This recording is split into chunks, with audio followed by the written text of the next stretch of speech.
What's up, YouTube? Brian here with Team D-Boyz Infinity, and today I'm coming at you with my Noble Knight deck profile that I got third place with this past weekend at Locals.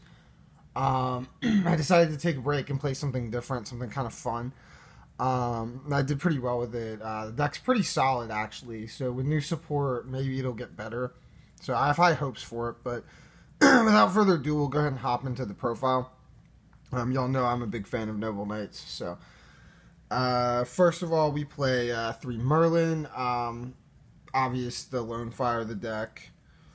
For the other starter cards, 3 Madrat. He's like a summoner monk, tour guide. And then 3 Brothers. He has like a Vega type effect. He's also Dagusto Emerald. So he's the key really to the strategy. Is maintaining advantage through him. Kind of like Zodiac, just recycling resources until you can make a big push.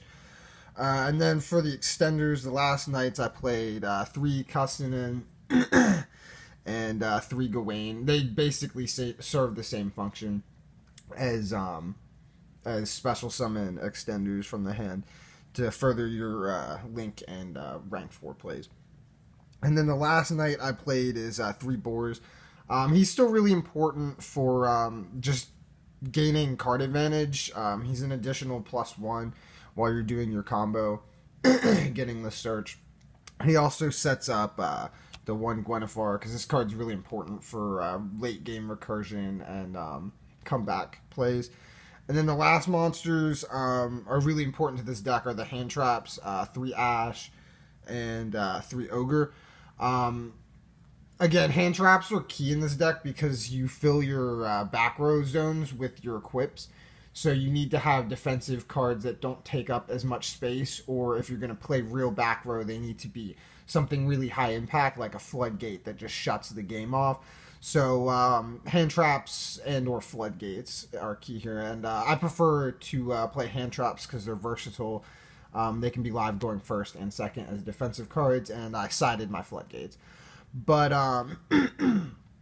yeah, definitely these are really important. So that's it for the monsters. Onto the spells. I played 2 Glory. This card's really good. I ended up cutting the 3rd one to squeeze in another Boars, I believe, or the 3rd Gawain. But yeah, this card's really solid. You can protect yourself from like Ghost Ogre by getting Destiny. You can get Arf to pop back row. So it's really strong to play into stuff. And then for the equips, you have to play 2 of at least 3 of them. So the obvious ones are Excalibur and Destiny. And then the one I play 3 of is, or the other one I play 2 of is Arfuditor. This deck can struggle with back row, so this card's really strong against like trap decks. And also, it creates card advantage, so that's why I like it as the one that I play more of, as opposed to the other ones that do nice things, but they don't necessarily create any advantage. And then for the 1 of Swords, I played 1 Caliburn. This card's really cool with the new time rule.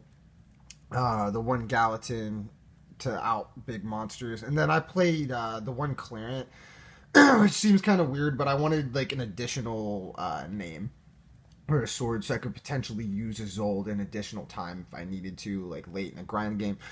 This card's actually kind of crazy though, just to like put a lot of pressure and like take free wins from your opponent. And then the last spells I played were 3 Called by the Grave, because you need them for hand traps, and then the 1 Rhoda, because it's a warrior deck. So that rounds out the main deck. On to the extra. Obviously, tokens. I played, for the Noble Knight cards, I played 2 Artorigus. This is the main guy you go into. He's really insane to pop back row. And I played 2 of the rank 5 King. And then 2 Cussinen. This card's really good. It helps you make like pushes for game, because if it's just being a removal effect. I actually really love this card now. And then the last Noble Knight monsters are 2 Zold. You definitely need 2 Zold for this deck. This card is so critical. Keeping it on the field is insane. If it lives, your opponent pretty much loses the duel because you're going to get another Brothers from the deck, another draw, and then usually like a free rank 4 play after that. And then the last two Link monsters are Boral Sword and Boral Load. They're just really solid cards.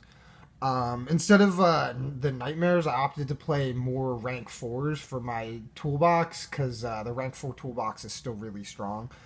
So for the rank 4s, I played Dweller, obviously, Tornado, Baguska is really strong, and then I played this package, Dreadnoid and Magnus. I don't know why people aren't playing this card in this deck because it's honestly absolutely insane. You can make rank 4s really easily, and this gives you a king that has a quick effect during the opponent's turn. But yeah, this is really insane for just blowing apart boards, run over a guy, shuffle a guy, and then shuffle something else during their turn to disrupt their plays. And they usually can't come back from that. So anyway, that rounds it out for the deck profile. So let me know what you guys think down below. If you have any comments, questions, suggestions for the deck, leave them down below. Like the video if you enjoyed it. Subscribe to the channel if you're not already. And thank you for watching.